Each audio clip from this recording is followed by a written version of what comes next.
everybody.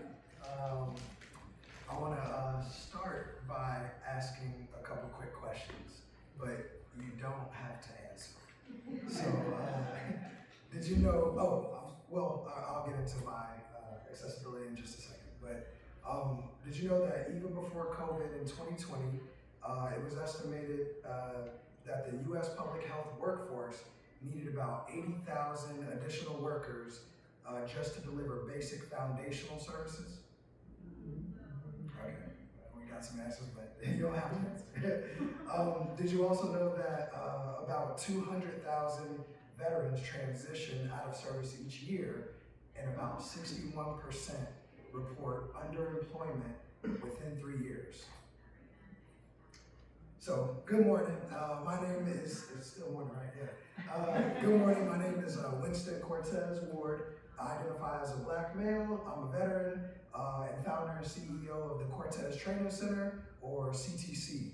I have black hair, ponytail, navy blue suit, and brown shoes. And so I'm honored to present to you today, working in collaboration with Corinna Kelley, and she is, did I see the handshake? I'm like, maybe she knows Corinna. Working in collaboration with Corinna Kelley, she's the author of the abstract and this research, and the founder and CEO of C.R.E.I.D Consulting. So together we're presenting on a research collaboration currently in progress called Mission to Impact. So our goal is to move beyond the box, to shift how we see veterans, not as a group that only needs to be served or placed into any job after transitioning out of service, but as a valuable community asset. So our shared mission is to support a ready and resilient public health workforce by leveraging veteran leadership. And we believe the way to do that is through cross-sector partnerships and inclusive workplace practices. Because veterans are more than their service, they're the leaders that public health need. So a little bit about us. Corinna served as a public health specialist in the U.S. Air Force, earned her master's in public health with a focus in healthcare administration, and completed her internship in the Public Health Accreditation Board. So this launched her 20-plus year career across sectors, advancing equity and systems change within public health. My journey was a bit different. So I was an Army engineer in service. I had random jobs and hardship after service, but finally found my way to my bachelor's in health science and currently pursuing my MPH. I'm a holistic wellness coach and founder of CTC, Cortez Training Center, which is a nonprofit with a mission to bring affordable and holistic health and fitness to individuals and communities using a variety of health support services. And I did that in order to make my own direct impact into public health. And I'm actually not alone. So nearly 2 million veterans own small businesses, many in nonprofit spaces and community health. But the issue is that when we transition out of the military, we often face identity loss, stigma, and are twice as likely as non-veterans to die by suicide. So, veterans don't necessarily want a handout. We don't necessarily like asking for help. What we want is to be part of a community, a purpose-driven mission, where we can use our strengths and skills to continue making an impact. So the reason for this research is to understand what barriers veterans face entering public health, and what strategies we can use to bridge the gap. So from literature reviews, interviews, and case studies, we're not just going to share the data, but we're lifting the voices of veterans themselves, like she mentioned. So veterans have told us we're more than our service, we want to belong, and we want to continue making an impact. So by the end of our time together, we hope that you'll leave with new perspectives and to be able to recognize the value of veterans in public health leadership, understand how veteran expertise enhances public health initiatives, and explore strategies for integrating veterans into public health careers.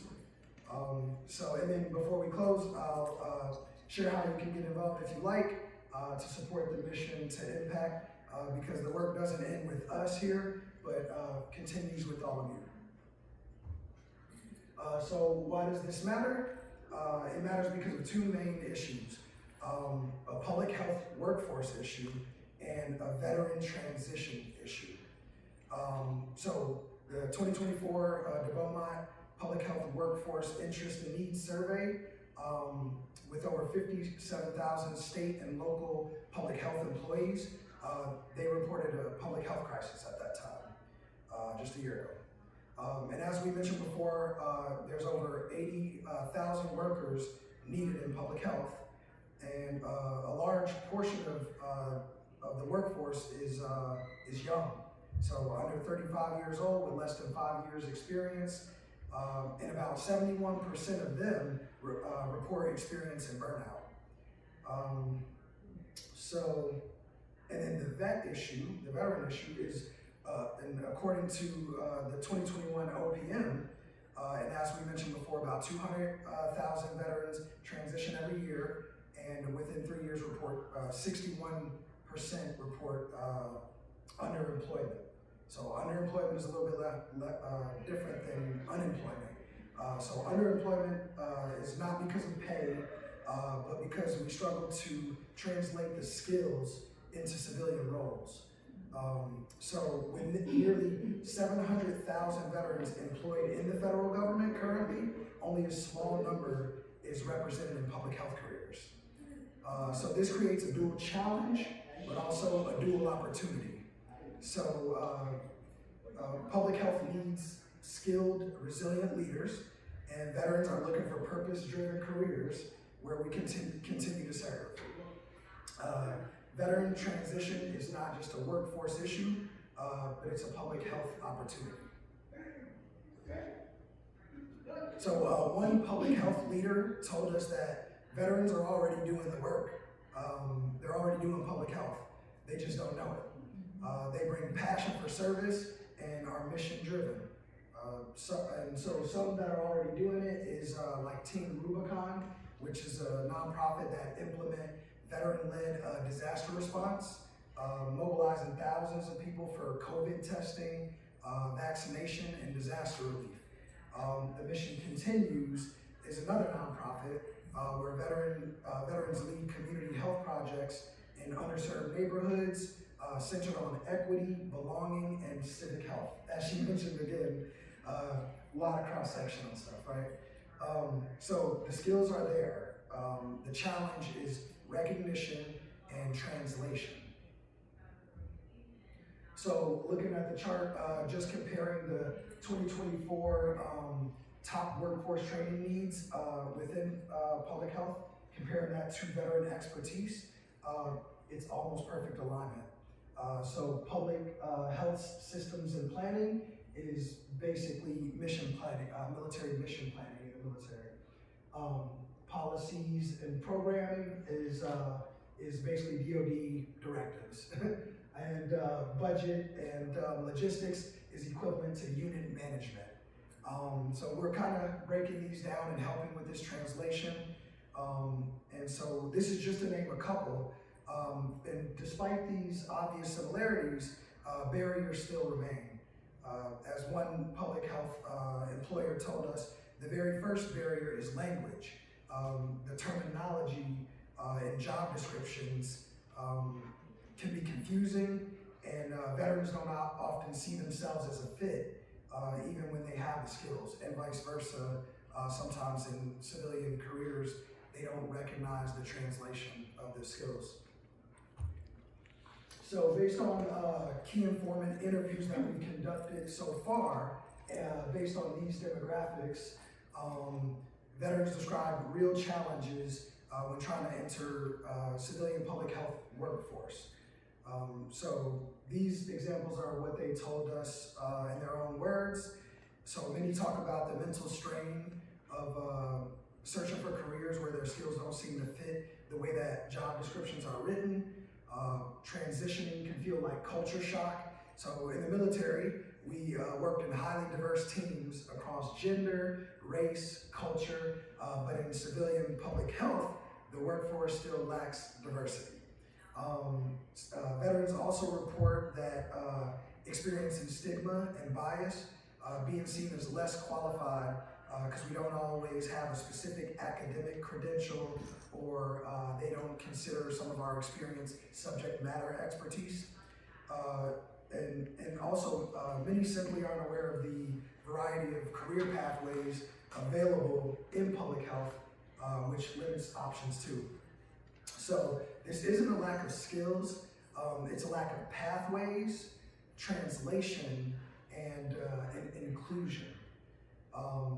So we need to address misperceptions and misaligned expectations on both sides, between employers and veterans, and focus on the opportunities between them. So how do we change this? We build inclusive systems by creating workplaces that attract, recruit, and retain veterans by bridging gaps between military and civilian skill sets using 4 key levers. And so here are some examples within the 4 main levers. So for credentialing and education, programs like the University of Washington's MedX Northwest program since 1969 have been transitioning medics and corpsmen, which are military occupational specialties, into physician assistants in public health. So that's been a long-standing model of integration into primary care and public health. Pennsylvania's Act 35 creates an occupational crosswalk, which actually translates military experience into civilian licensure credits. So that's amazing work as well. As far as onboarding and mentorship, the University of Wisconsin's Health in Wisconsin program overhauled its approach and trained HR staff on military culture, which is an amazing thing to do, and adopted the phrase military ready, not just military friendly. So mentorship, sponsorship, and professional development ensure veterans succeed once hired. Within recruitment and partnerships, the American Heart Association partnered with Hiring Our Heroes to expand pipelines. The Mayo Clinic's Skill Bridge internship brings in transitioning medics and technicians, often leading to directly to employment. As far as community support, of course, veteran resource groups, peer networks, and ongoing professional development foster belonging.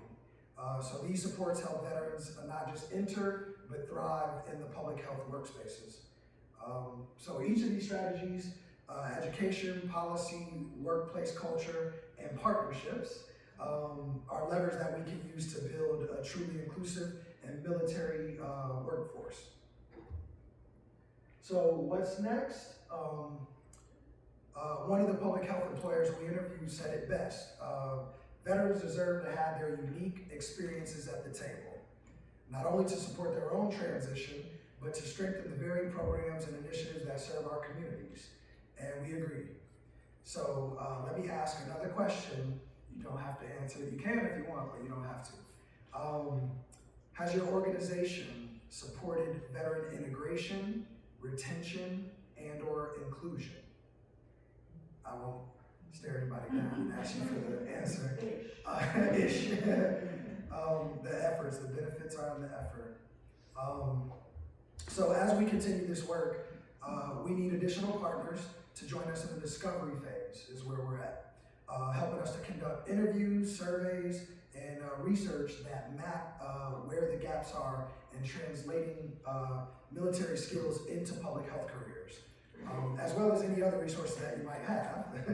Our goal is to build a blueprint for a veteran-inclusive public health workforce, one that attracts, recruits, integrates, and retains veterans in ways that honor their strengths, restore their sense of purpose, and meet the needs of our communities. So this is our mission to impact, to move beyond the box, to see veterans as not only a group to be served, but as a community asset. Leaders who belong at the table and shaping the future of public health. Here's some references. Feel free to take a flick, or you can reach out and I can get those sources to you. And please feel free to scan a QR code or grab the email, or I can provide that later if you'd like to participate and join the mission. So thank you guys so much, and I'm here for questions as well.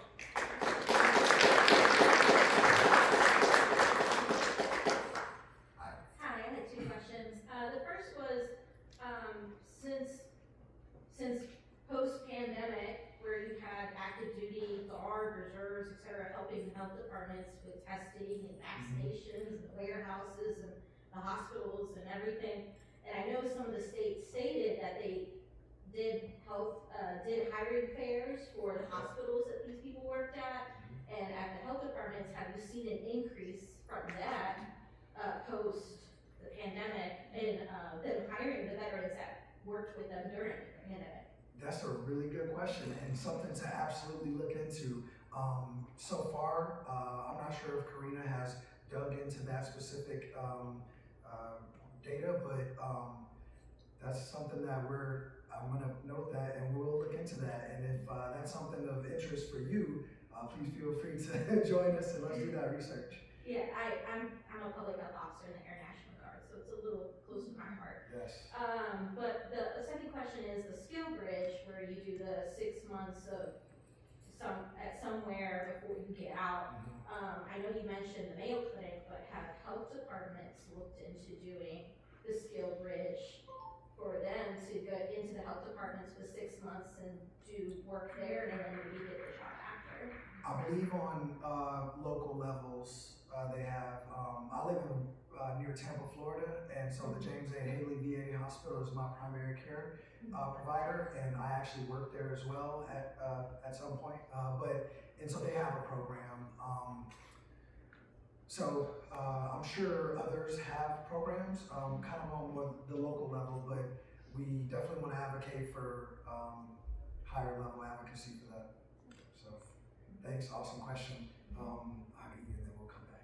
Thank you. Oh, I just want to add that there's some organizations like the ones you mentioned, Iron Our Heroes, that work with some healthcare big, either insurance companies or even hospitals that do bring in military as part of that skill bridge program.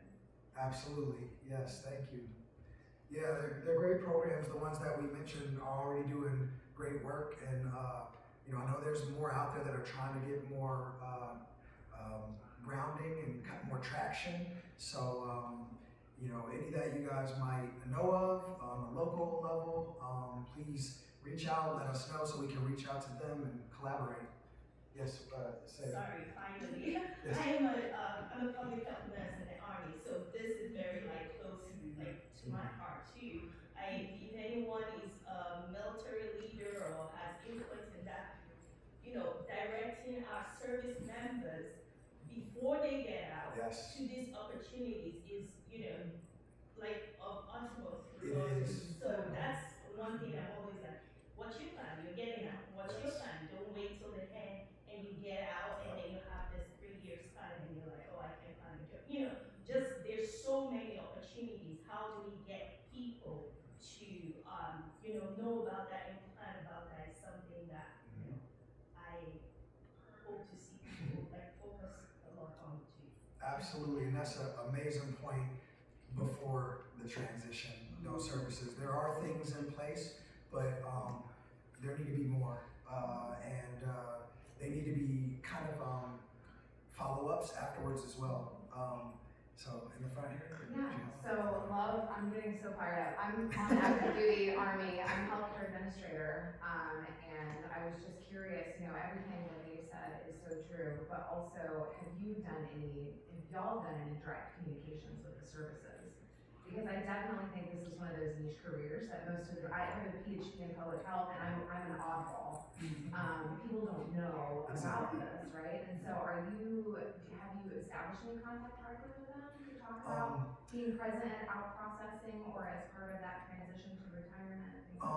That's a good question. Probably a question for Corinna. So please reach out and let's talk to her.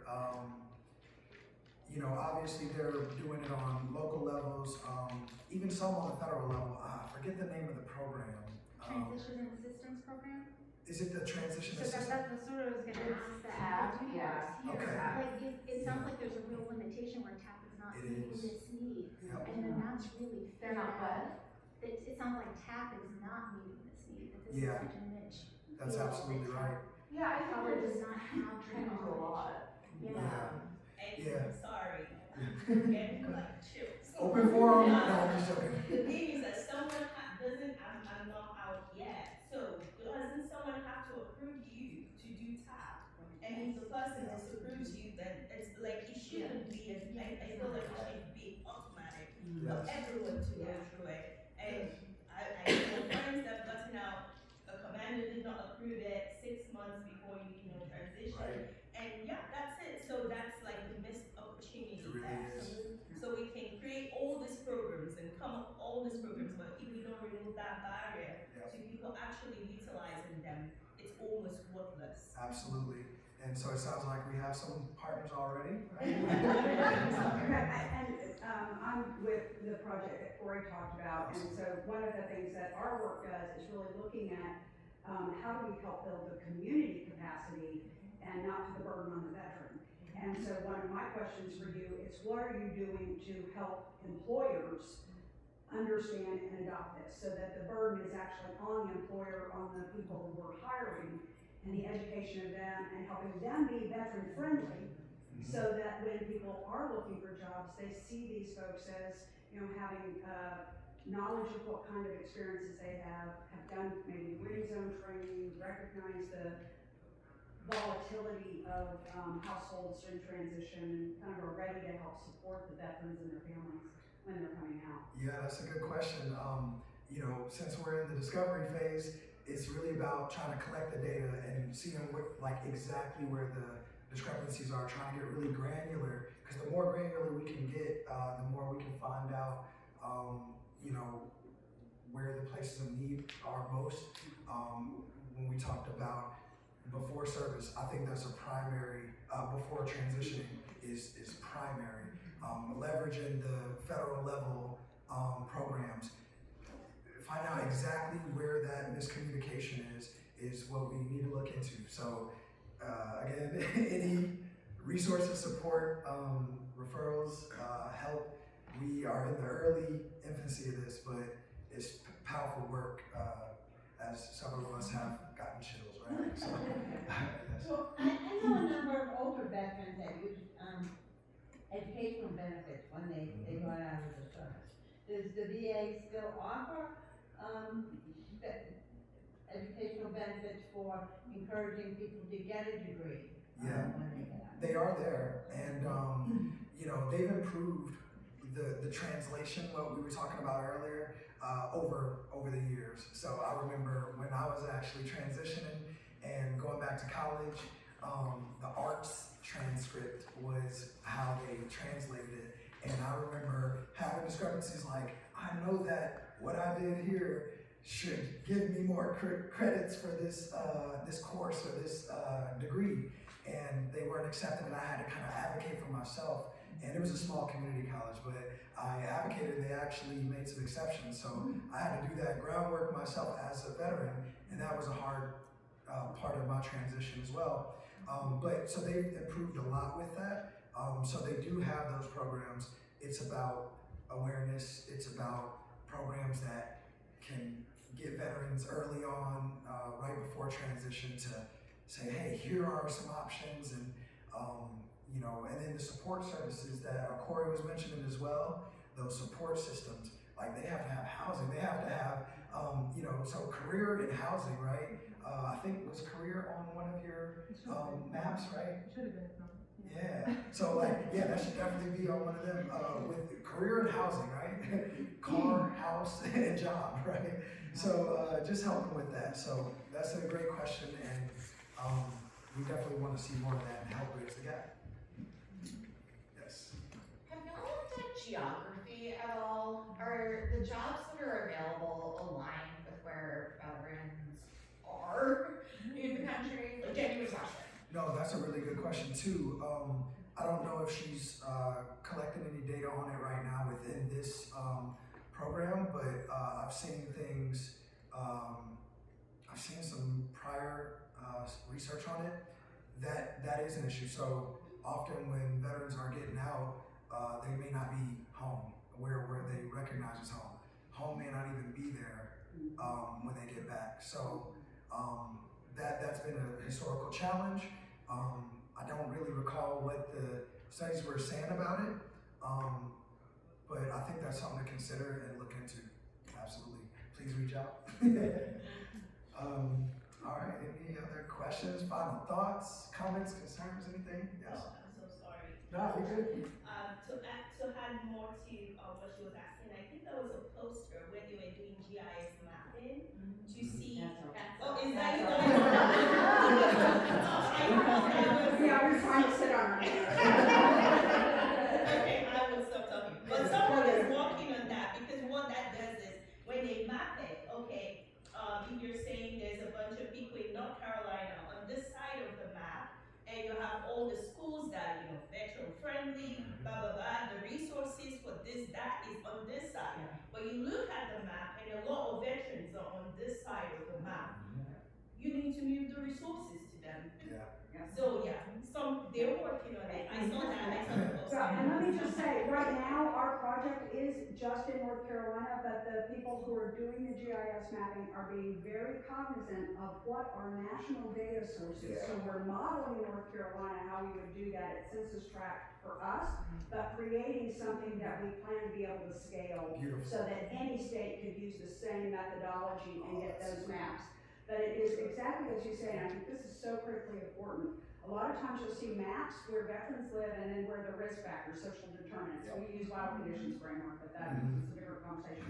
But we're also mapping the assets. And I want to say over and over and over to all of you, map the assets along with the things that are risk factors so that people can begin to make those connections that we're talking about. Absolutely. Map those and then hit us up. Yes. Thank you guys so much. And anything else? Awesome.